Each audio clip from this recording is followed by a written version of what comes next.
Jeg hedder Sebastian. Og jeg hedder Nikolaj. Og I skal med os en tur rundt på Gymnastikhøjskolen i Aalborg. Lad os gå den her vej. Ja.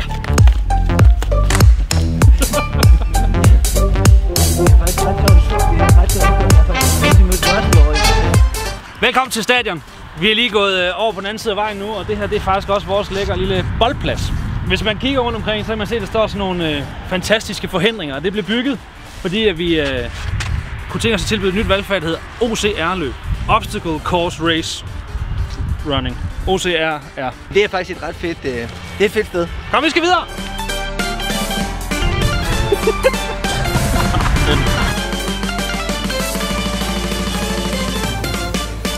Herinde der ligger parkour. Parkour er en linje her på skolen, som man kan få, men det er faktisk også, det kan også blive tilbudt som valgfag. Og det foregår herovre i vores lækre parkourfaciliteter. Når vi så har fået lov til at have sådan et fag som parkour, så udfordrer det os virkelig i måden at tænke undervisning på. Og det er sundt både for skolens udvikling, og i virkeligheden også sundt for eleverne at komme herover. For gymnastikkens udvikling. Ja, og blive udfordret.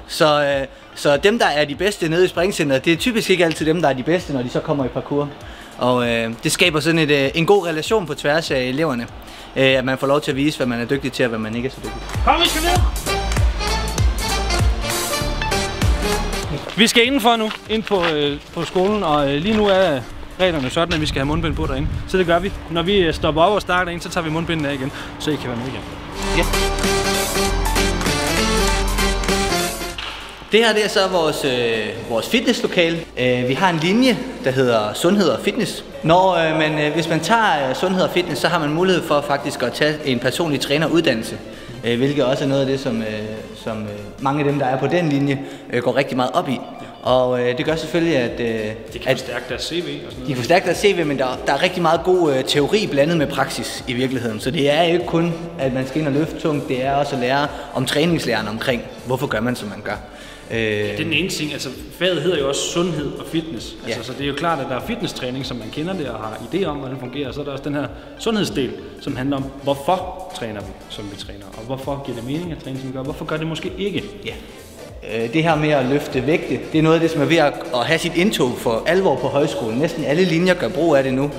Og hvis du kan pleje kameraet den her vej, så har vi et spændingslokale herinde også under det. Og ovenover, der har vi så kardiomaskiner også, så det bliver hele det her område, det er sådan et fysisk lab. Ja, træning men også rehabilitering, eller sådan det der med, hvis man kommer til skade, så kan man alligevel også gøre meget godt for sin krop. Det kan man. Præcis. På med mundbinden. Ja, vi skal videre.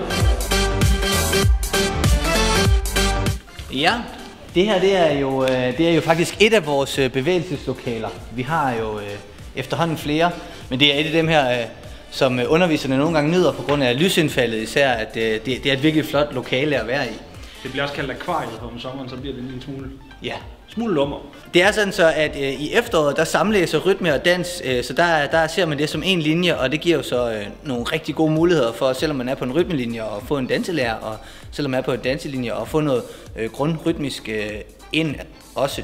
Og så i vores forår, der er det så separat, så hvis man er elev i foråret, så vælger man enten rytme eller dans, og i efteråret, så ser man det som en linje. Vi skal videre!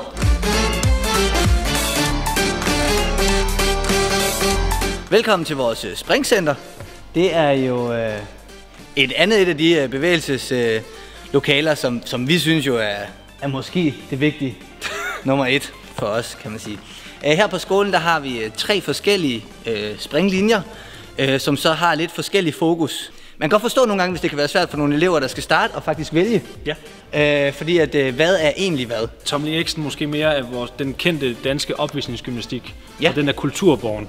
Hvor på powertumbling der er det en individuel konkurrencedisciplin, ja. Og på team gym der er det så en holdkonkurrencedisciplin. Så der er det holdet og den individuelle og kulturen. Ja. Selvfølgelig er der krydsflader og sådan noget, men det er måske en hurtig opdeling af det. Alle vores linjer hernede er for alle mennesker. Ja. Hvis man går ind på vores hjemmeside og læser lidt om, hvad de her forskellige linjer kan give, så handler det bare om at vælge det, man synes, der lyder allermest lækkert, fordi der er plads til alle. Og det er faktisk også noget af det, vi gør en dyd ud af. Ja. At vi prøver at skabe et mestringsmiljø, når vi er hernede, hvor det ikke kun er lærerne, som er trænere, men hvor vi også hjælper hinanden. Og hvis man så er nybegynder, jamen så hjælper man de lidt mere øvede ved at stille dem spørgsmål, som gør, at de kan reflektere over nogle af de ting, som de faktisk gør, som de måske ikke har gjort før. Og omvendt er det så sådan, at hvis man er nybegynder, så er der faktisk rigtig mange øvede, som kan hjælpe en. Ja. Så man har faktisk rigtig mange hjælpere. Så i stedet for at se det som en udfordring i ens niveau, så ser vi det egentlig som en positiv ting, at vi har diversitet. Velkommen til den japanske have. En japansk have med en dertilhørende lille pavillon. Når vi rammer, altså selv nu er det jo ret lækkert, når solen lige står på, men sådan en sensommeraften med en aftensol, lidt rislende vand og en å, der løber over bagved, og så samle hernede til noget hyggelig fællessang, det er altså et perfekt tidspunkt at score på. Blandt andet. Yes. Det er jo vores gamle OD-hal. Altså det er jo faktisk... Det er jo noget af det, som også har ligget her virkelig længe, og nu ser vi lige før, at skolen har lige holdt 100 års jubilæum. Og den her hal er ikke 100 år gammel, men det kan godt føles sådan nogle gange. Fordi at den har en meget bestemt akustik, som gør, at det er en helt anderledes oplevelse at have undervisning herinde og også få undervisning. Men det er endnu et bevægelseslokale, vi har. Og så faktisk herovre bag ved Sebastian, der ligger faktisk et bevægelseslokale mere, som er mindre. Så vi har altså de her lokaler i forskellige størrelser, fordi det giver mening nogle gange, når man er 40 at være i et lokale, og når man er 10 at være i et andet lokale. Det giver forskellige gruppedynamikker, og det er... Lige præcis, om aftenen og eleverne er fri, så må der er jo fri adgang til alle lokaler. Du kan bruge det lige så tosset du vil. Der er til store fællesskaber, der er til kæmpe fællesskaber, og der er også til de små intime fællesskaber rundt omkring. Udover at vi har vores linjefag, så har vi jo også nogle af de der, på gammeldansk vil man kalde det mere boglige fag, men det er det i virkeligheden ikke. Men vi har et fag, der hedder Verden og mig, for eksempel, som handler rigtig meget om at lære noget mere om sig selv, tage nogle spørgsmål og også vende dem indad. Men det er meget forskelligt, hvad fokus de har. Nogle gange så er der fokus på samfundet, og nu har de for eksempel lige haft en periode, hvor de har haft om døden. Og det er at ture at snakke om det. Og det er jo nogle af de der emner, som man faktisk ikke får snakket om i sin hverdag, men som man har tid til at fordybe sig lidt i på højskolen. Det her det er vores spisesal. Vi er egentlig ret tro mod det at spise sammen. For eksempel så sidder man på bestemte pladser til morgenmad lige nu, og det gør man jo, fordi så kan alle ligesom se, at vi er kommet op og kommet i gang og starter dagen på en god måde. Hjælpe hinanden i gang om det. Ja. Og så er der bare rigtig meget hyggeligt herinde, fordi at, når man er så mange elever, som man er her, så er man typisk spredt ud på hele skolen i løbet af sin dag. Men vi har så lige de her par gange om dagen, hvor vi kommer tilbage hertil. Og ligesom spiser sammen og kan vende nogle af de ting, der er, og få grint. Og så har vi har faktisk øvet os på at være nærværende, i stedet for bare at have samvær. Og det er jo også lidt igen det der med, når man er på højskole, så bliver man nogle gange lidt provokeret i sine vaner. Og en af de vaner, vi prøver at gøre lidt op med, det er, hvornår er telefonen egentlig vigtig, og hvornår er det vigtigt at være til stede i den samtale, man har. Og det er jo noget af det, man øver sig i herinde.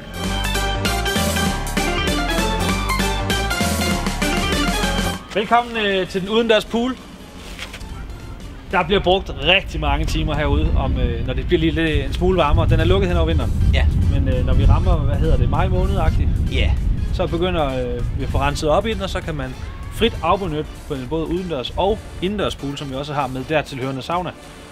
Vi har fede faciliteter, der er både trampoliner, 1 og 3 og 5, 7,5 og 10 og 12 meters platform, hvis man ønsker noget vildt udspring. Man kan også bare ligge og plads lidt nede i den ene ende, eller svømme nogle baner. Som valgfag har vi også svømning og udspring på skemaet for det meste, både indendørs og udendørs poolen er været tillader det. Og man kan som elev også blive uddannet og certificeret som livredder hernede på skolen. At det her med, at man uddanner elever, er jo i virkeligheden også en god ting for eleverne selv, fordi at det gør jo, vi vil jo gerne have, at man som elev kan bruge så mange af faciliteterne som muligt. Og der kan man sige, at poolsene, både det udendørs og indendørs, er de steder, eleverne selv har mulighed for at bruge, hvis man har en livredder med. Så har vi selvfølgelig nogle regler, man skal overholde, men bortset fra det, så handler det egentlig bare om, at jo flere der er uddannet, jo større er chancen for, at man kan bruge poolen, lige så snart der er fri til det. Nu ved jeg heller ikke, om kameraet kan fange det dernede, men længst herovre bagved, der har vi 2 beachvolleybaner også. 2 nyanlagte beachvolleybaner. Og en gravko. Og en kæmpe gravko, der er ved at fælde alt her. Ja. Og så et udendørs fitnessapparat. Kan man ikke kalde det? Jo. Til udendørs træning. Aggregat. Til måske lidt mere varme timer på døgnet. Men nu skal vi ned til arenaen. Man kan ansøge om at få lov til at blive hopster, som er sådan en slags projektmærlinje. Og det er sådan, at hopsterne de har undervisning derinde lige nu. Og det er rigtig et lokale, som emmer af kreativitet. Så der sidder de inde og laver deres nyeste kreation. Nikolaj, kan du afsløre, hvad de laver nu? Ja, De er faktisk lige nu i gang med en gruppeopgave, hvor de hver især har fået noget information omkring et tårn, de skal bygge i Lego. Og så, de må ikke snakke sammen, så det handler om nonverbal kommunikation. Og så selvfølgelig de frustrationer, som går ud over det, fordi at, hvis de ikke får delt de informationer ordentligt, så kommer de aldrig til at bygge det tårn. En af de sidste projekter, Hopsterlinjen har været ansvarlig for nu her, det har været et ordentligt gys af et løb for Vejstrup Efterskole, som kom ud her i vores nærområde, og der havde de, jeg ved, det var noget med at slagte nogle høns og få hovedet begravet i meloen. Ja. Så de er kreative. Ja. De laver alt muligt fedt. Hopsterlinjen er for alle, men det er faktisk sådan, så hvis man har været elev, så kan man faktisk få, søge om støtte til at være en del af det. Nu er vi kommet ned i den nye arena. Vi starter hver morgen med en morgensamling. Vores morgensamlinger består typisk af, at der er en lærer, som har en fortælling, han eller hun gerne vil dele med eleverne, og så samtidig så synger vi et par sange fra højskolesangbogen. Men så et af de andre fag, vi faktisk også har, det er det, der hedder sang og fortælling, hvor man så faktisk bruger noget tid på at gå lidt mere i dybden med sin sangbog. Så i stedet for bare at synge sangene fra højskolesangbogen, så får man måske også noget historie omkring, hvor kommer sangene fra, hvorfor de er skrevet, til hvilken anledning er de skrevet. Og det er faktisk et ret spændende fag, fordi det giver en... altså man kan sige, for højskolesangbogen er faktisk et af de steder, som eleverne virkelig har tilhørsforhold til, når de forlader skolen. De skriver rigtig mange beskeder til hinanden i sangbogen. Men det gør de måske også. Måske får de netop det tilhørsforhold, både på grund af sang og fortælling og morgensamlingerne også. Og så de her aftener, hvor man måske også synger sammen.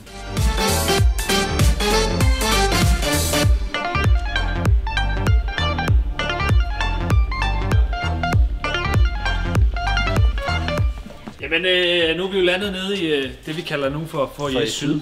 Og lige nu er det indrettet sådan lidt løsligt til, at det kan være en hyggelig fredagscafé, hvor en elev kan gå ned og få en kop øl. Ja, og lokalet ovenpå, som du snakker om, er jo et virkelig fedt bevægelseslokale også. Altså, så det bliver faktisk altid brugt til yoga, fordi man så vågner op der, men nu kan man lige mærke solen, den står herude. Ja. Man ligger heroppe på første salen med sine yogamotter og nyder udsigten ud over volden herude.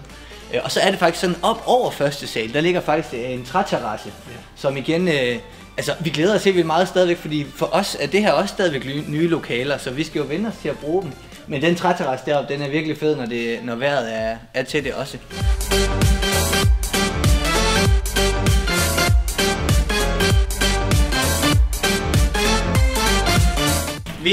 Vi er på vej ind på en af elevfløjene faktisk, og det er faktisk sådan, at indtil for ikke så lang tid siden, så havde vi jo drengegangen og pigegangen. Men nu er det jo faktisk blevet sådan, så at drenge og piger får lov til at bo sammen på gangene. Man bor stadig på værelse med samme køn, men værelsesgangen er blandet på tværs af kønnet. Lad os gå ind og se et værelse. Man kan sige, et standardværelse på Gymnastikhøjskolen i Ollerup, den består af 2 til 3 senge, og så har man typisk et fælles bad, enten på gangen eller i umiddelbar nærhed af gangen. Jeg har også lyst til at være ærlig og sige, at det er da bestemt ikke noget af det nyeste og mest lækreste i hele verden. Altså det er jo ikke et hotelophold, men det er virkelig heller ikke her, man skal opholde sig ret meget. Du skal sommer. Vi har simpelthen så mange sindssygt lækre lokaler, som man kan opholde sig i sin fritid. Ja. Man kan sige, at det her det er måske det eneste sted, hvor man har mulighed for at være lidt sig selv, når man bare en gang imellem har brug for det.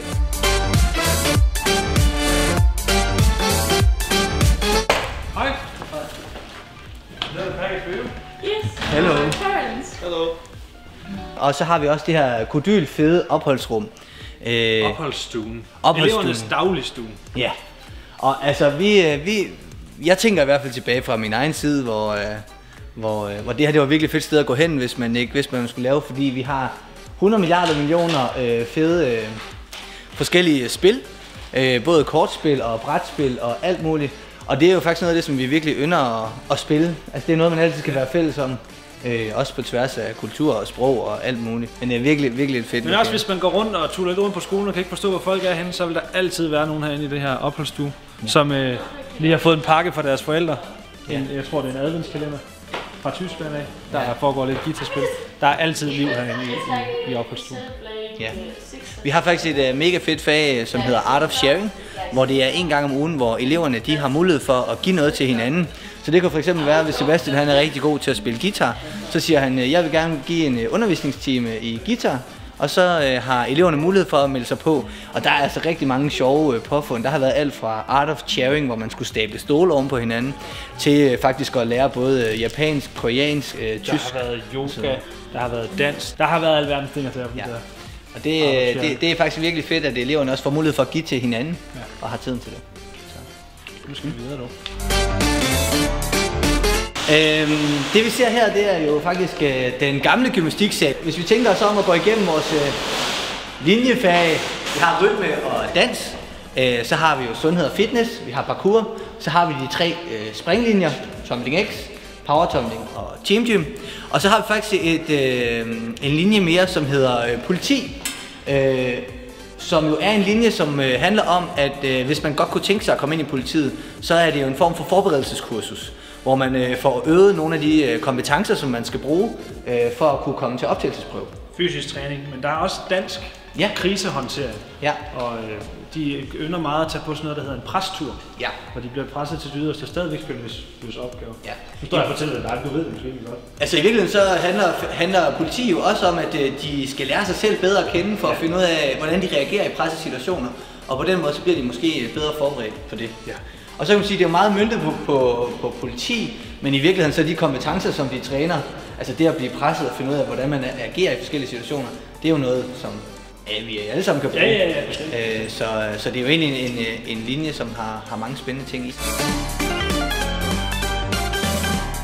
Det er altså, jeg må indrømme, jeg synes stadigvæk, det er unikt at komme herned, og så klorduften, og så har den her gamle, fantastiske, smukke svømmehal, bare et eller andet specielt duft over sig. Ja. Altså jeg ryger lige tilbage til F11, da jeg gik her som elev selv, og vi tons af baner af hernede. Virkelig lækker lokale hernede. Til venstre, der har vi også vores sauna. Og det her er i nogle perioder virkelig også et rum, som bliver brugt rigtig meget af eleverne, fordi at det er et sjovt rum bare at være i og være sammen i. Ja. Det var en hurtig tur rundt på skolen. Ja. Er der nogen af jer, der har spørgsmål? Først så vil jeg virkelig sige tillykke, hvis I nåede hertil. Ja, det er fuldt med hele vejen. Det er flot klaret. Men vi håber, at I fik en lille idé om, hvad det egentlig er, vi går og laver, og hvad det er for en slags skole, der ligger hernede på Sydfyn. Ja. Og hvis det er sådan, at I har nogle spørgsmål, så kan I skrive med i kommentarfeltet, så vil Christina Vinci gøre alt, hvad hun kan for at svare på det hele. Yes. Alle spørgsmål modtages med et